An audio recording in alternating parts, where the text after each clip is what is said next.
that you bought from me at the farmer's market or online.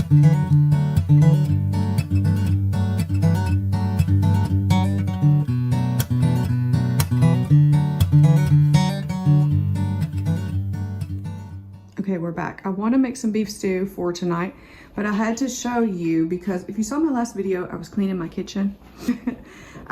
Everything was perfectly clean at the end and my counters were clear, and I was telling you I really love it when they're so clear and all that.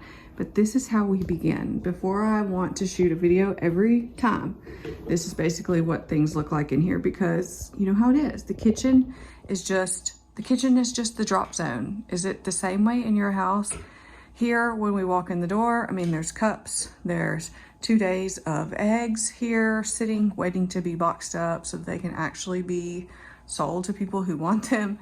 Just packages, you know how it is, packages, all kinds of junk from yesterday that I did not mess with last night. I've got to make some more tea, all the things. So just a heads up that this is normal, of course. So now let's go ahead and I'm gonna clear away some of this because I will need a little bit of room to actually move around to make the beef stew, and I'm gonna do it on the stovetop. Let's make way here so that we can actually cook something for dinner tonight. Forgive me because I am definitely in my comfy clothes today. If you're watching this, it's like a week after or so that I filmed this.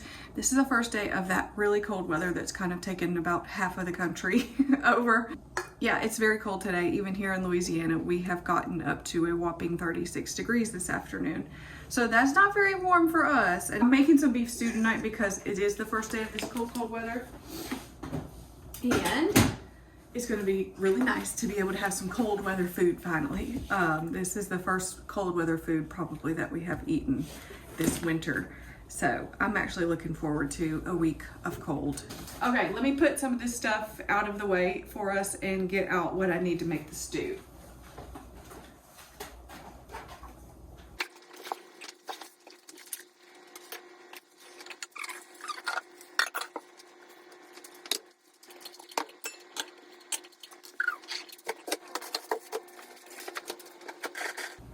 Ooh, I need to go get some of that chicken stock from outside too. And even though I'm making beef stew, I'm still gonna use chicken stock because again, if you saw my last video, I have about 6 gallons of chicken stock that's frozen in and amongst my various freezers, and I need to use it. So I'm gonna have to get that out.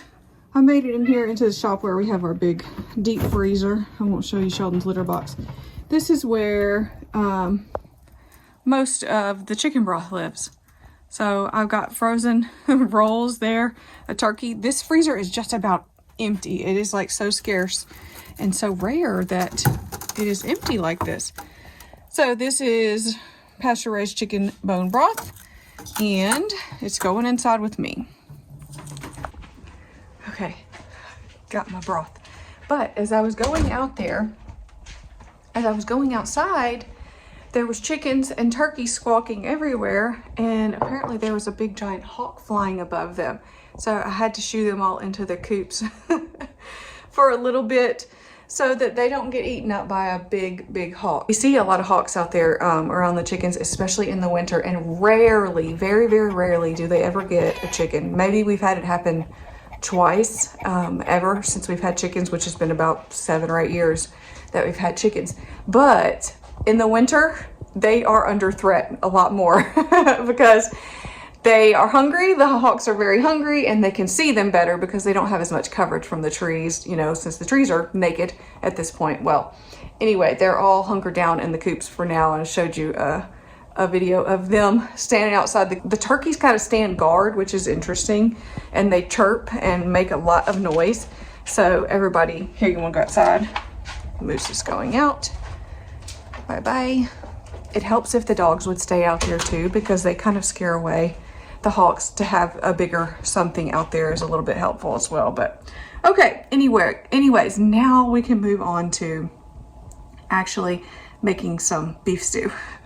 I need to go ahead and put this in the microwave because it is frozen solid. So this is bone broth that I used to sell at the farmer's market. We sold pasture raised chicken as well, so I would take the chicken backs and make bone broth from them.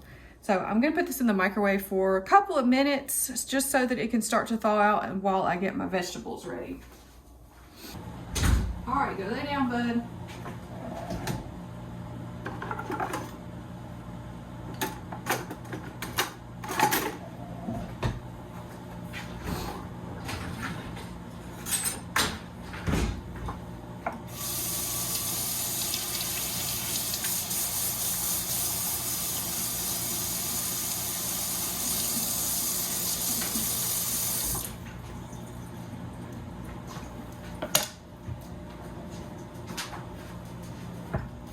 First thing I have is that ground beef. I mean, no, stew meat.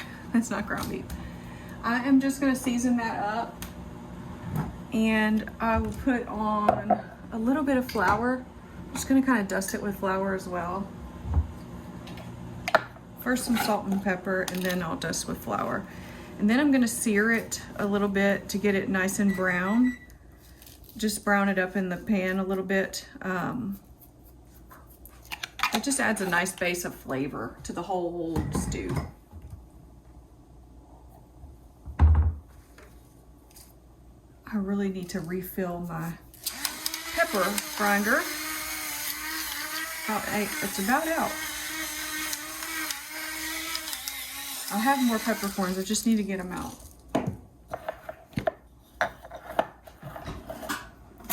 I like to keep a small thing of flour here in my cabinet. I have my big one over in my little pantry, but I keep a small one in the cabinet just to make it easier to do things like this. Thicken stuff up, throw it in here or there.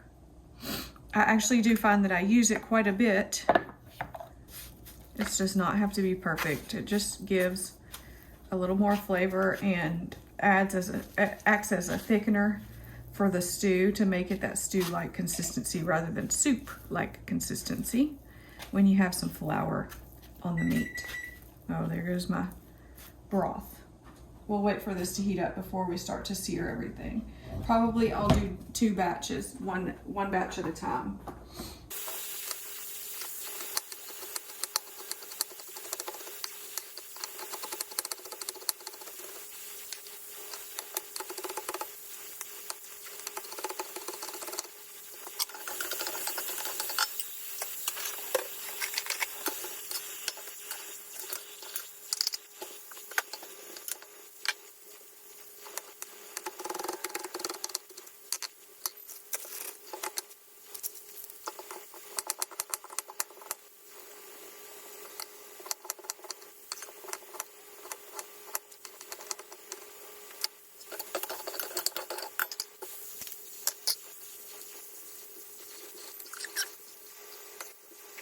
Okay, I had to clear away the onion off of the cutting board and get it straight into the pot because my eyes can no longer handle onions, especially since I don't have contacts anymore. When you wear contacts, you have a barrier between so many things and your eyeballs. Is one of those really nice benefits is onions don't bother you at all. You can cut onions all day if you're wearing contacts, but if you're wearing glasses or you don't have anything at all over your eyeballs, onions get you. So that has been one thing that is different now that I have to wear glasses full time. It drives me crazy. I'm not a fan of, first of all, I've worn contacts since I was about, I think 11 or 12 years old. So it's been about 30 years almost that I wore contacts, and now having to go to wearing glasses all the time, it makes me so sad. Just because it's like you feel them on your face. It makes me sad also because you always have to have them on in one way or another. Sunglasses, you have to have prescription sunglasses because I am a person who I can't see without them. Like my sister has a mild prescription. She can take her glasses off and get around if she doesn't feel like wearing them at the time or whatever. Not I.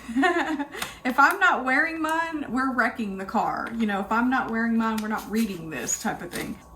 My eyes just will no longer accept contacts. It's so strange to me. I've been struggling with this for about 6 months, and finally at the, I guess about mid-November or something, I said, okay, I see this is no longer working because I would put contacts in the morning, and then within an hour I was wanting to rip them out of my eyes. And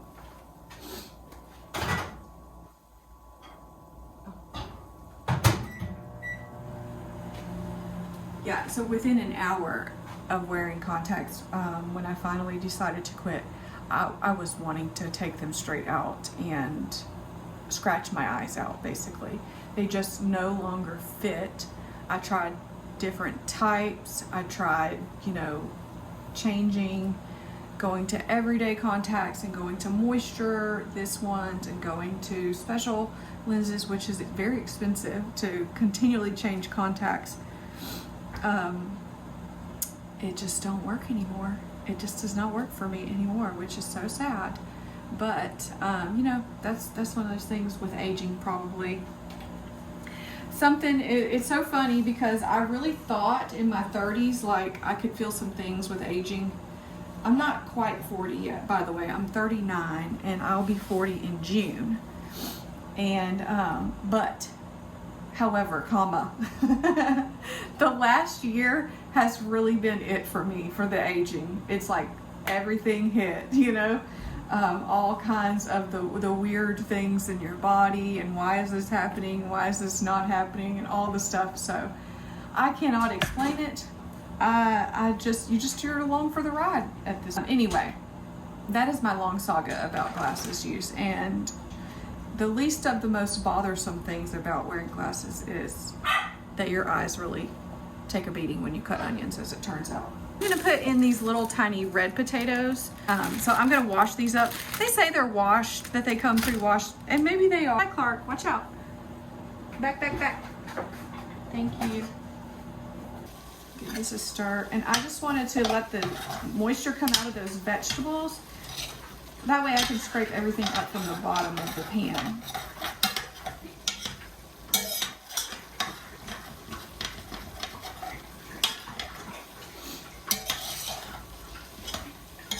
What I do not want to do with this is add too much liquid. So I'm gonna be very careful about that.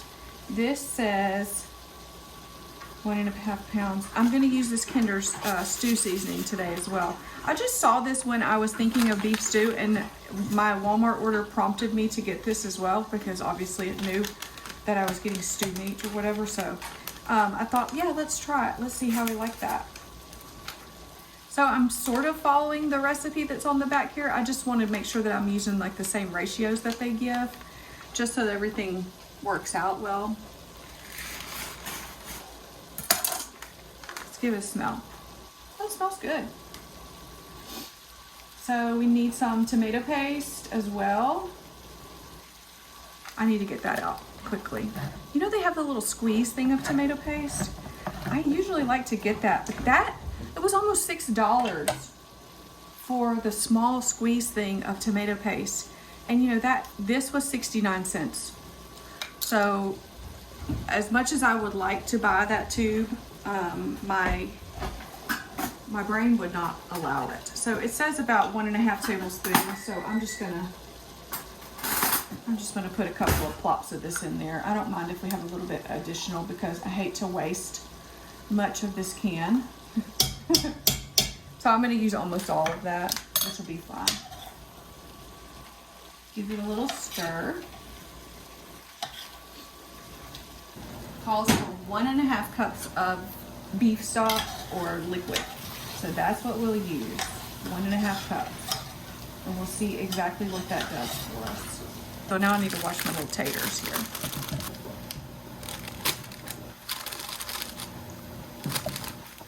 See, like this. It says they're washed, but guess what that is? That's literally mud. So if you went straight into your soup with that, you'd be sad. Okay, I mean, and the potatoes, I'm not mad that they're dirty at all. I mean, real food comes dirty, as they say. So you just have to don't trust them when they say it's pre-washed, it's pre-this, it's pre-that. Whoops, stay in the pan. Clark, what are you doing? Are Are you cutting up? You look like you're giving me the crazy eye. I don't like that.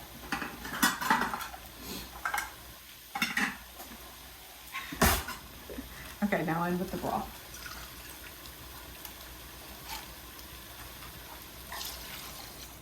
Just 1.5 cups. See, this is where I always go wrong. I start to doubt. Okay, 1.5. And I'm gonna remember what I just said. I can always add more. I can always add more. All this is gonna release a liquid anyway, like baby. Stop. What are you doing?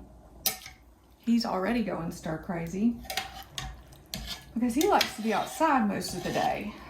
Once I get home from work, he's out the door.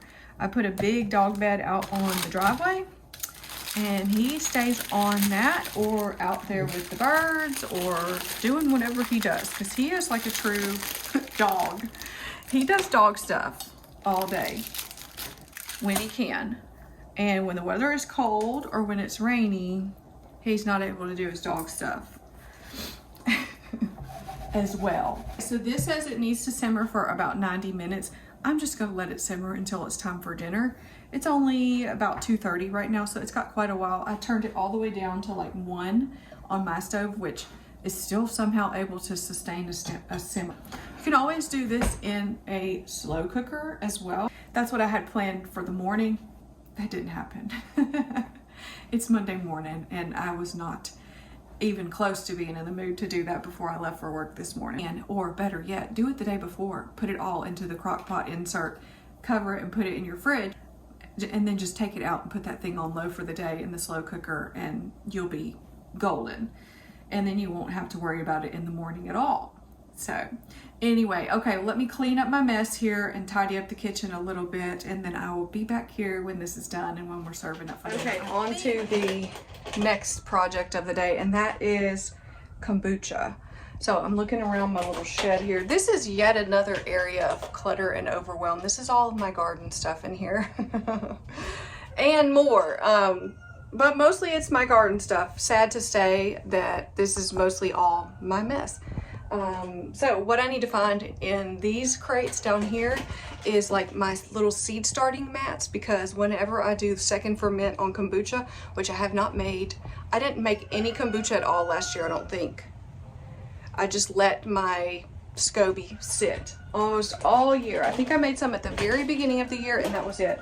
So my seed starting mat, which has a little bit of heat to it, is what I set the bottles on when I do the second ferment. So I'm gonna try to dig it out here. It's somewhere in one of these, and then I'll take it inside and show you exactly how I do the second ferment on the kombucha. Millie's wearing her sweater today, by the way. Moose says he likes it. Momo, you need a sweater? Do you need a sweater? Okay, well here is my little mat. There's a plug back here, so I'll use it. Can we all just take a minute and hear that? That's the fridge. Oh, it makes me nuts. I don't know why it's so loud. It has not always been that loud when it was cooling. Now it is, and it drives me bananas. I'm gonna tuck this cord back here as best I can. And I need to wipe this off because it's been outside and obviously it has had seed trays on it, so it's a little bit dirty. Just gonna try to, as it heats up, it'll kind of be willing to flatten out a little bit. Not yet though. I think I'll set this cutting board on it until I'm ready to put the stuff on it. Maybe it'll flatten out. I do want to wipe it off. I'm still going to put a towel over top, but I didn't really want to have all that dirt on there. Okay.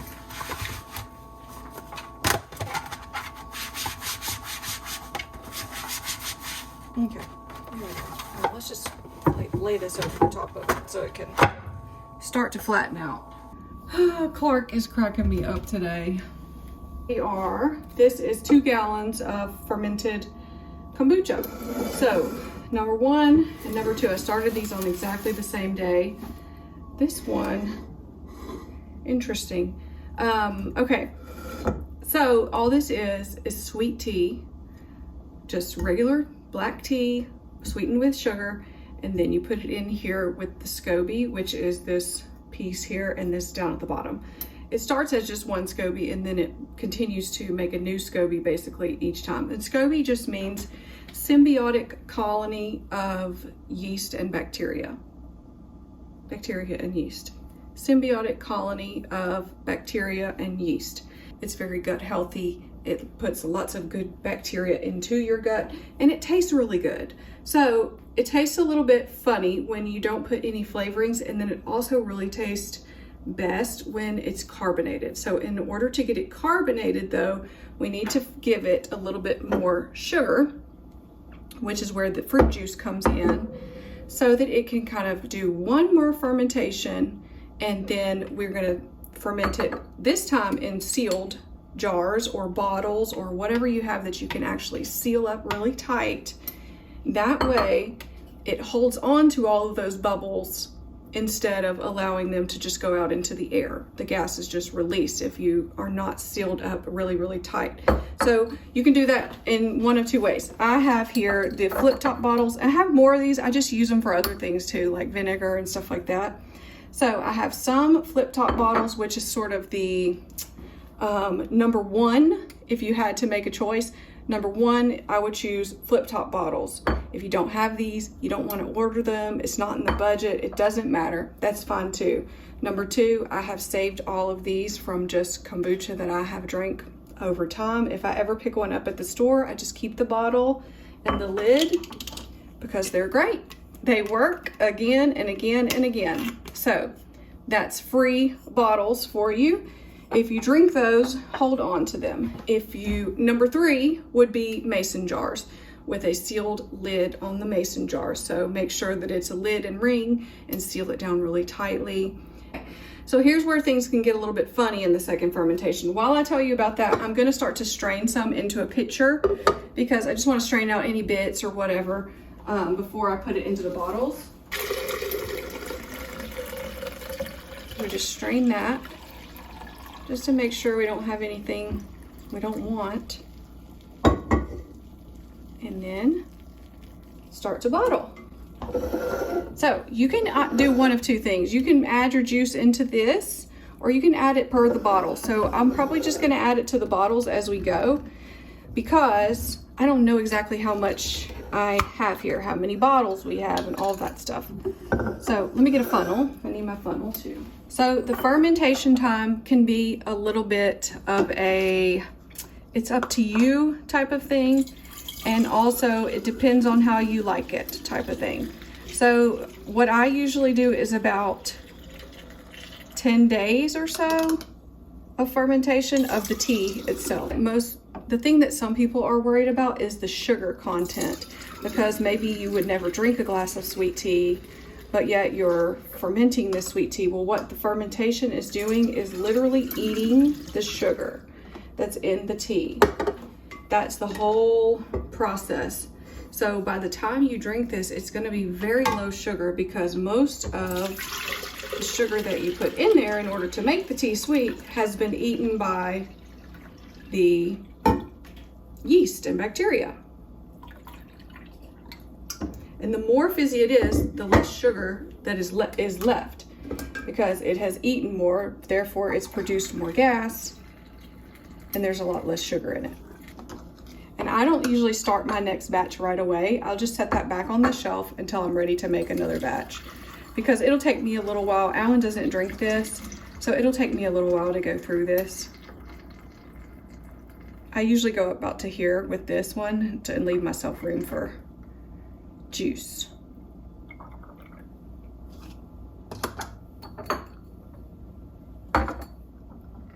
I have a lot more bottles in there, so I'll get more out.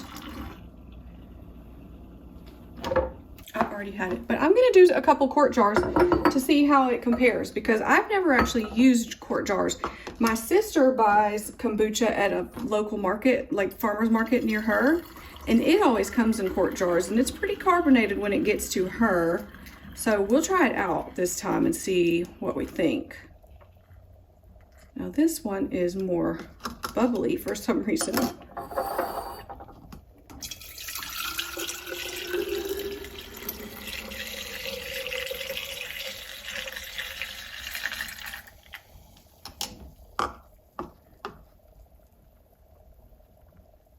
Oh, there's like none left.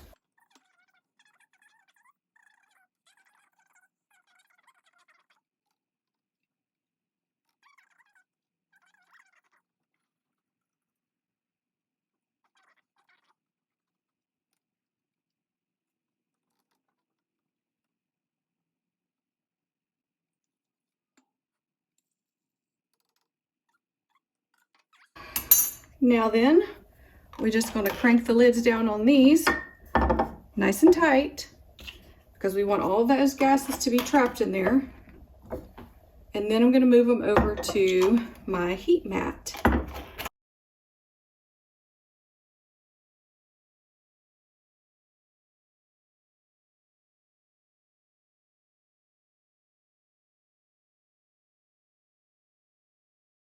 Okay, this should have started to heat up, and it has. Okay, so the heat mat stays about 75 to 85 degrees, so you don't have to worry about it getting too hot or anything like that. It's not like a heating pad hot. It just is a little bit of heat to regulate the temperature of whatever you put on top of it. So I just put everything relatively close together, and then I can put a towel over top of all of them at once.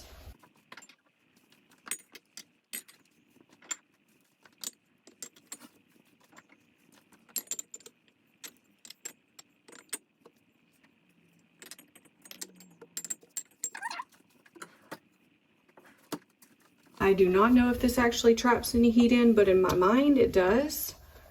So that's what we're going with. I'm just going to leave them covered. I'll check on them tomorrow, and hopefully we'll have a little bit of fizz starting to form tomorrow.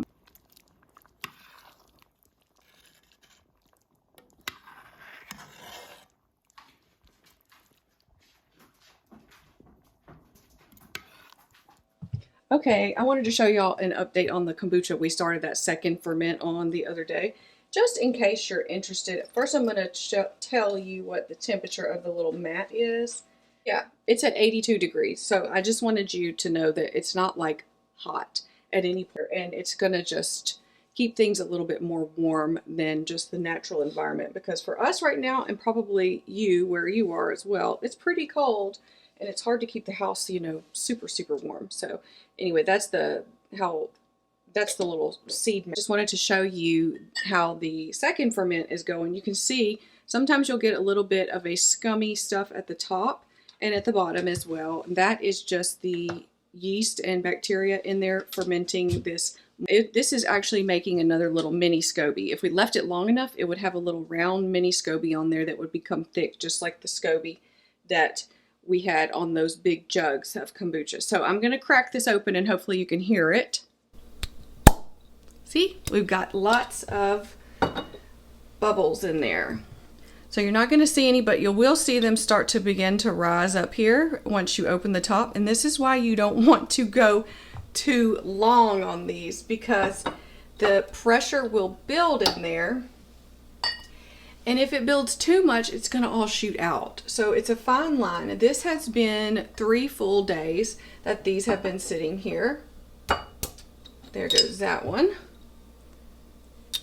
It's just fine. And as I said, you can start to see the bubbles coming to the top here, which means it's getting fizzy in there. And when we drink it, it's going to taste fizzy rather than taste flat. So what I'm going to do is go through and essentially open all of these up and sort of burp them so that the pressure is not building up too much. Those kind of have a little crack to them as well. Let's do the mason jars, see how they are.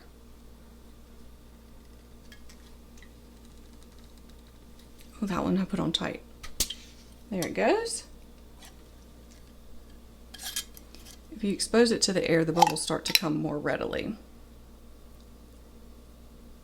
So you see they've got some bubbles around there. So I'm going to open all these and then we're going to taste it and see exactly where it's at.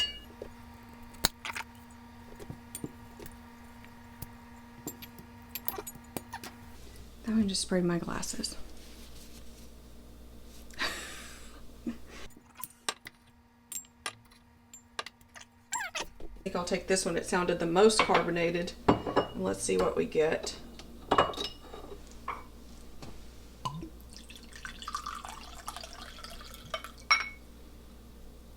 Not a lot of fizz when we pour it, but a little. You can see a little rising up.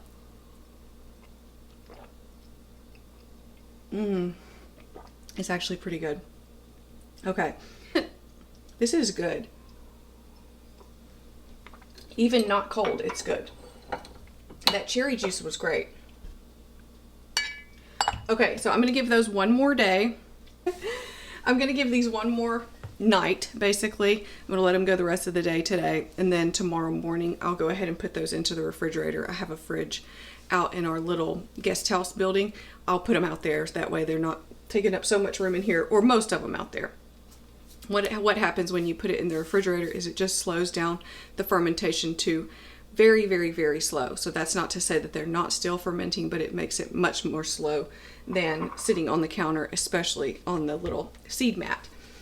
By the time I put these in the fridge tomorrow morning, that'll be about 5 days for the second ferment here. And it was about 10 days for the first ferment. When I first made the sweet tea and put it in with the SCOBY and left it sitting on my shelf in there, that was about 10 days. So it takes a little while, about 2 weeks, to make some kombucha. That's how long it takes for me. You may or may not be able to do it faster, because if you put the original kombucha on the heat mat before the first ferment, of course it would go more quickly as well. But I like to be able to just let it go, because I'm usually not in the mood to deal with it that quickly.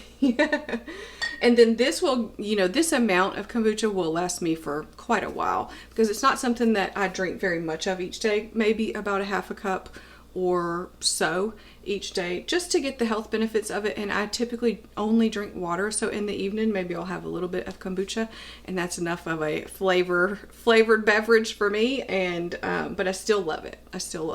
So maybe you'll want to give that a try.